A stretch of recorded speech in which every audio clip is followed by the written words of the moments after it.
So I'm about to do something that I've thought about doing for years, and I'll include content warnings in the title.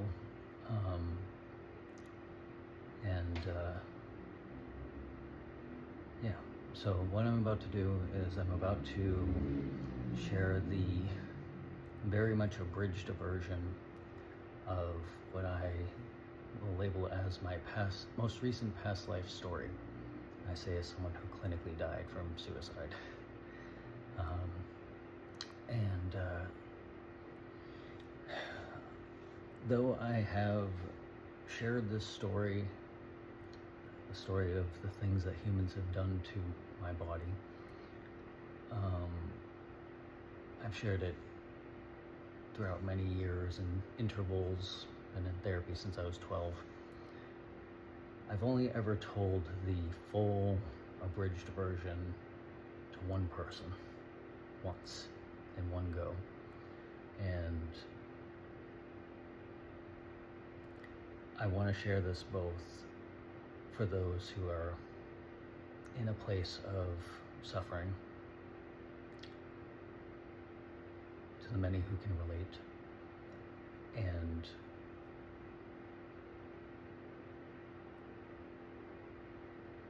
most importantly, selfishly, I suppose, as someone who was in the longest time in a place of believing that there was no light at the end of the tunnel, coming to be in that light and holding the torch for a while now, I think it's time that I pass this on now. So I have some notes here to kind of keep me grounded in it.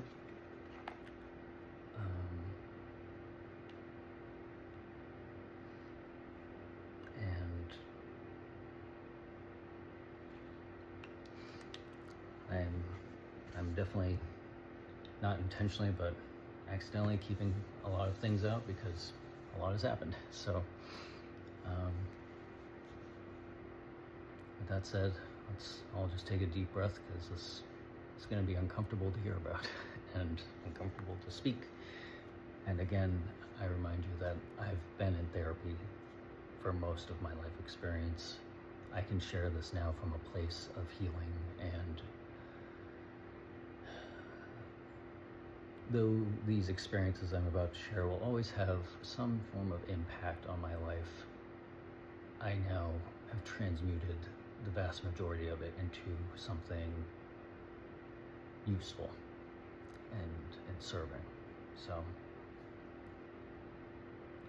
going to take a deep breath and we'll go into it.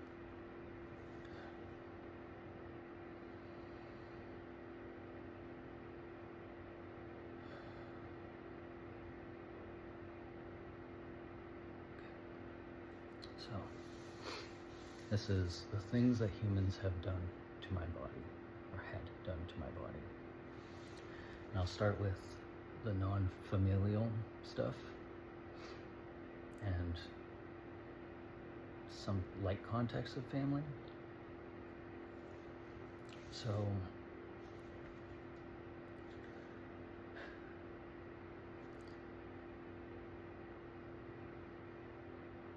I was someone who's conditioned to believe they didn't fit in any context, and had experienced all forms of abuse in all contexts of my life experience.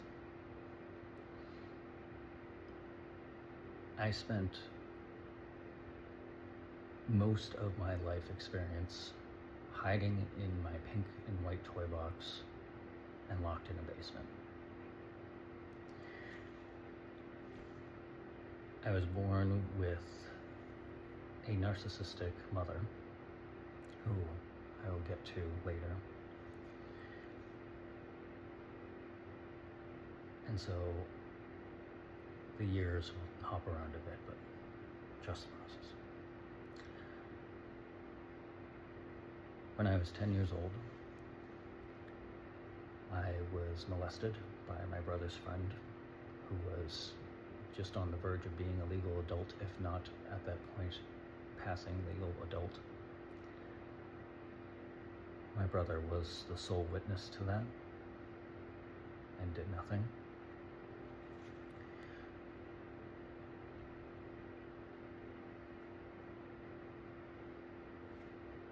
For all contexts, all of my school experience, because I was in public school, from elementary onward, I had been bullied, and not just verbally, but physically. I had been thrown down multiple flights of stairs in high school. A teacher was a witness to that and did nothing. I was that kid.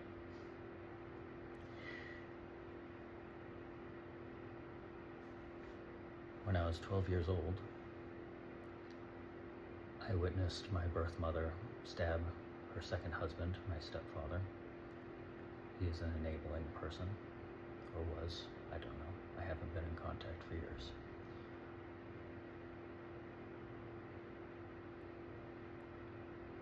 I say this now instead of in the future section because there's a very important thing here of I was the sole witness to that happening right as I got out of the shower. It was the first time I had ever taken a shower by myself.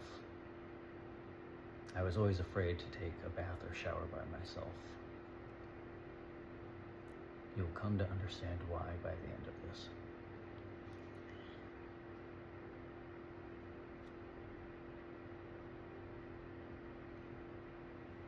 Light context about my brother. Overall, he was protective, not in any of the right ways. And he had a lot of internalized anger. And one of the ways that presented was how he would play with me. He had an affinity for torture play, where he would take his thumbs and shove them between my ribs, and I would be screaming and crying and telling him to stop until my body literally physically could not get out air to tell him to stop. There were a number of times where he would physically intimidate me. One time he had me closed in against a wall. A lot of anger was there for him.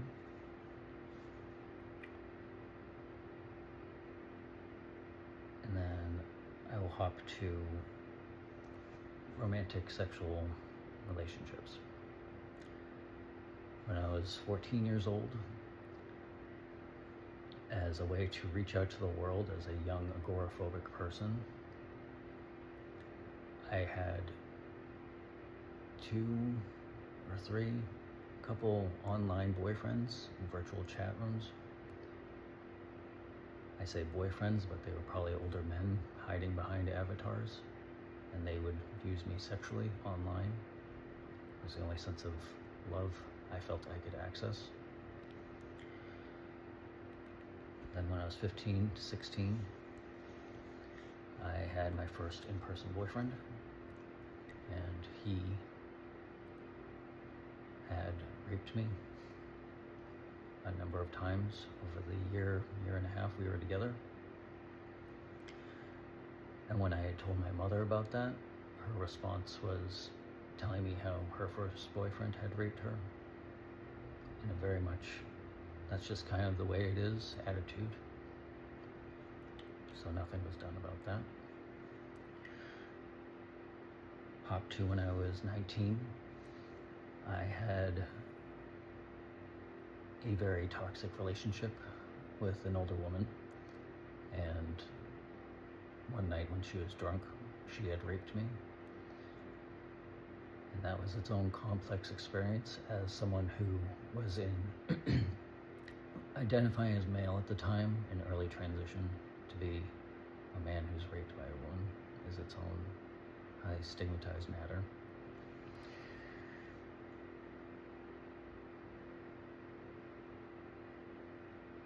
I'm gonna hop over to my experiences with my birth mother. In all contexts. So, My birth mother, a narcissist, had an affinity for knives. And just know that if I am ever sitting at a dinner table, that I have the utmost respect and sense of safety with at least one person at that table. I do not like dinner tables. It was a regular occurrence for her, my birth mother, to be threatening at the dinner table, particularly towards me.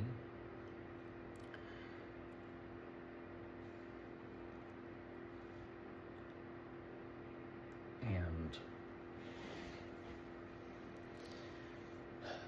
on 2 occasions, my birth mother had tried to murder me. But I will get to that in a minute. I have a fear of ketchup. And part of it was and is sensory, as someone who is a highly sensitive person with sensory needs, neurodivergent. I have a fear of ketchup because when I was about 4 or 5, my birth mother had presented a paper plate, like a Dixie paper plate, on the tile table with crinkle fries and ketchup. And it was the first and last time I ever tried ketchup. I dipped the fry in, took a bite. I didn't like it. That said, in that context, I was not a complaining, noisy child. I was actually selectively mute for years and had been put into special programs in school because they thought that that was the sign of autism, when really that was just pure trauma at home.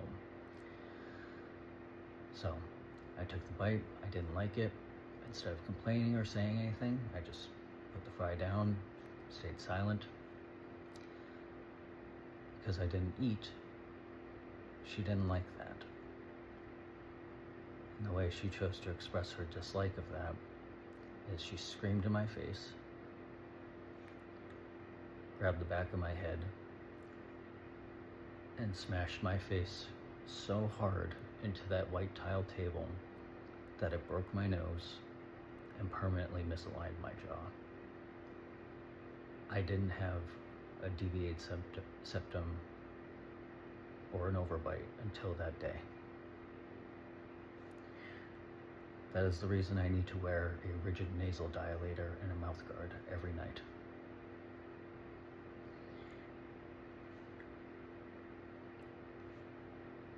So, the first time my birth mother tried to kill me,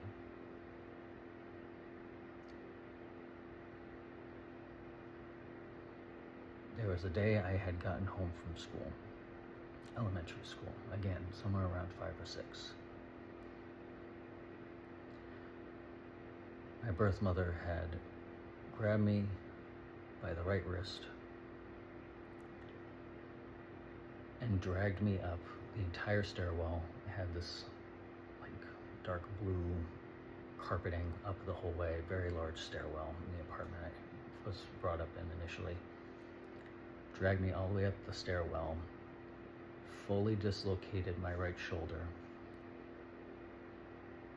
I was screaming until my body physically could not scream from the level of pain. Other people were in that apartment, including one of my uncles. Everyone knew what was going on. No one did anything.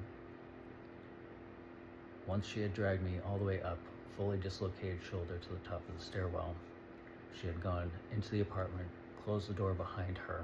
I was just laying there, sort of half sitting up at the top of the stairwell, the purest state of terror. I heard her rummaging through the knives.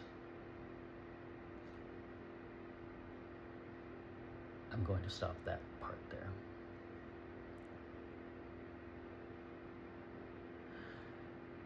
The second time my birth mother tried to kill me, or actually, context. The reason she tried to kill me that day, or was going to try to kill me that day, and the reason that I had fear of taking the bus by myself as an adult, that I did exposure therapy for when I was in a domestic violence shelter,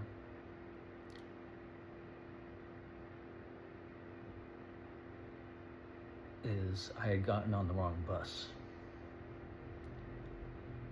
And the bus driver had, called dispatch or whatever, and my mother was called to let her know that, I'm just,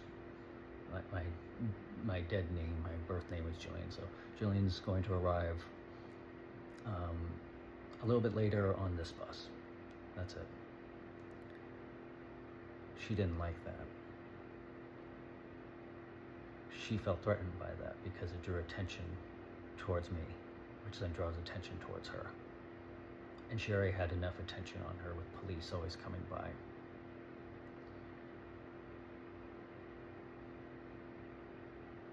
So she had done what she did that day out of her own fear.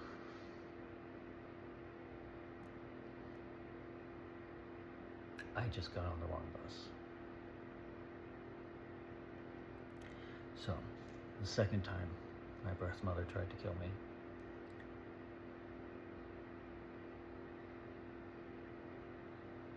affirmed a practice that I had for a long time, where I learned how to not sleep. I wasn't allowed to have a closed door. And even when I was 18, if that door was not opened within seconds, it would be bashed in, and there would be all hell to pay. The amount of times that door was bashed in is unreasonable. And so, in that first apartment, I learned how to not sleep.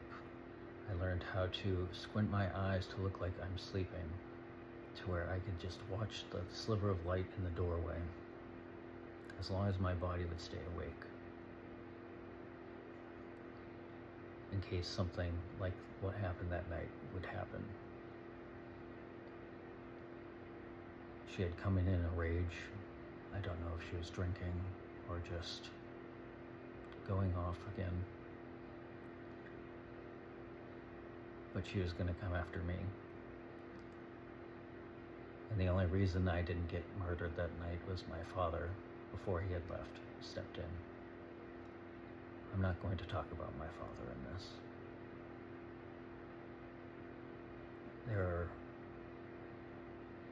There are both many and few things I have to thank him for,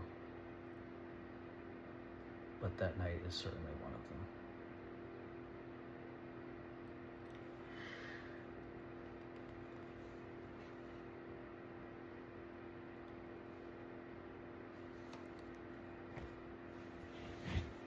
Hopping forward, I endured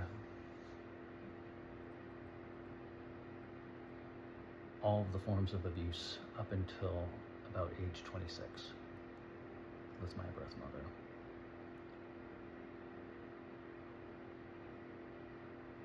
That didn't stop until I cut ties with her and all of the birth family. I had moved in with a partner at the time. She happened to be a counselor, very much trauma informed.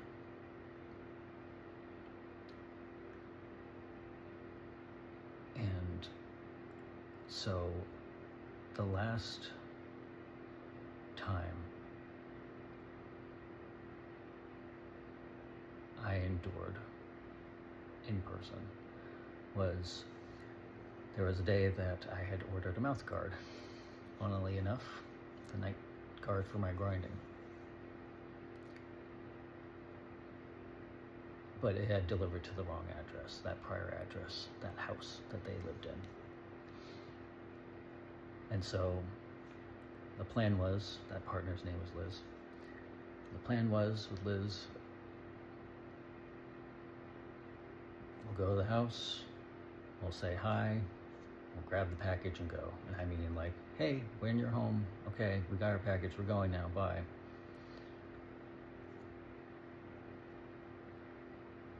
We get there, we go in, and for some imagery context, you have to go in through the garage and enter through the back door. So we go through the garage, enter through the back door, and the first thing we see is my birth mother, high and drunk, slumped over the counter, very intentionally, breasts just about fully exposed.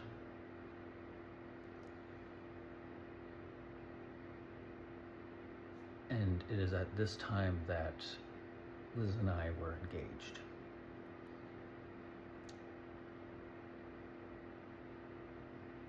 And my birth mother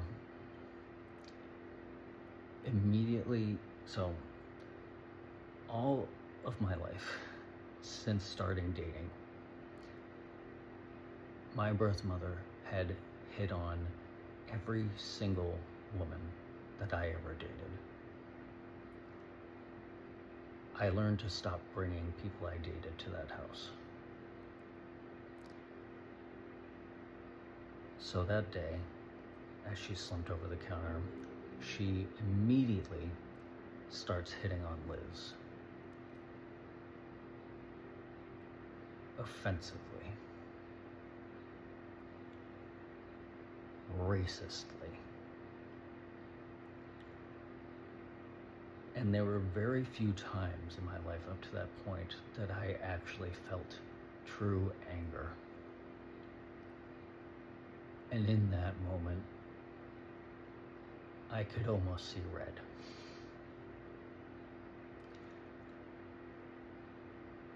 And Liz does some nervous chuckling, which she doesn't do very often in that context,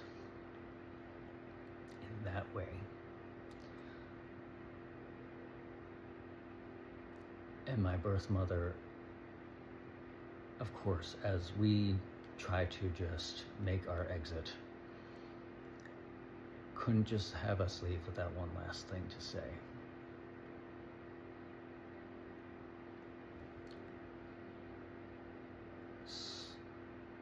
Sloshing her head around in our direction,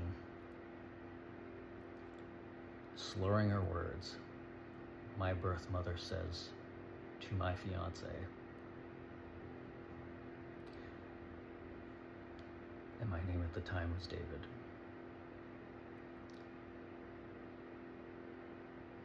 "You are the luckiest woman alive to be getting to marry David."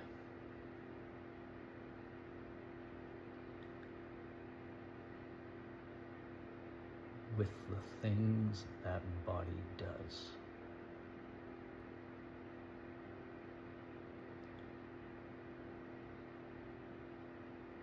And my birth mother looked me up and down like a young buck at a sex club.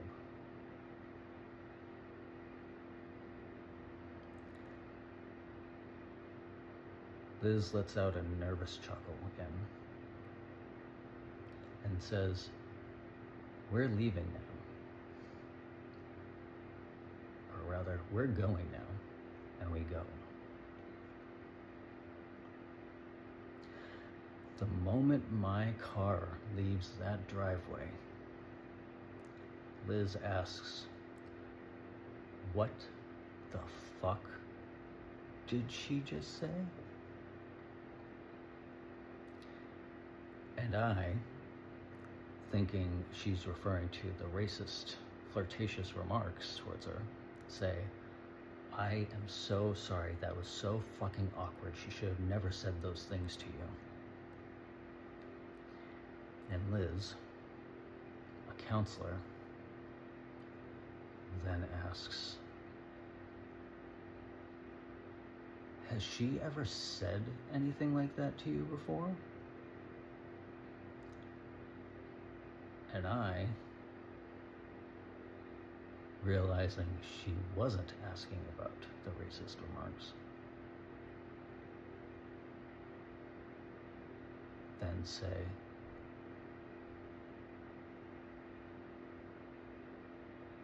for as long as I can remember,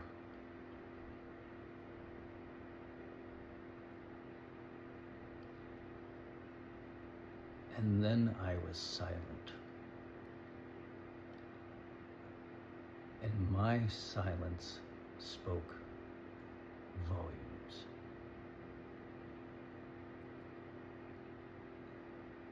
And then Liz was silent.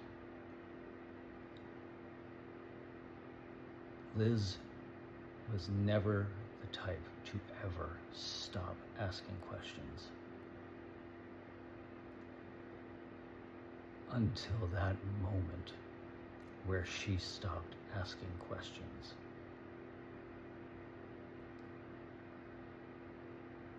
Liz's silence said everything.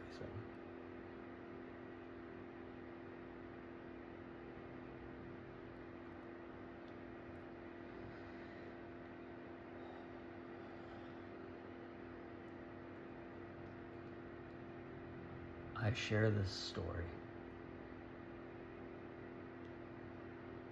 what was once my story,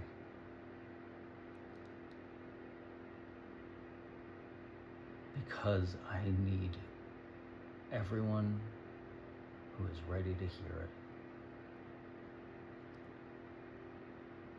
to know that there is a light at the end of every tunnel.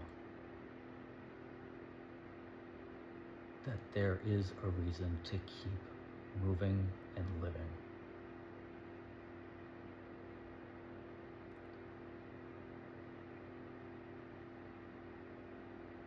I have been holding the torch for a while now.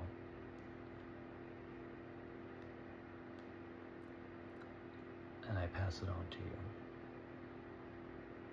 Or rather, I light yours now with mine.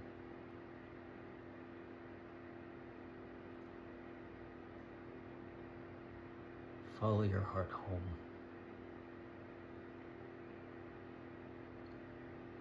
It'll be a long journey, but you will get there.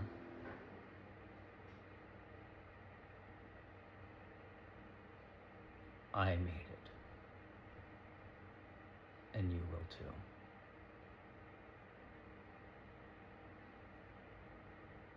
Keep loving, keep living.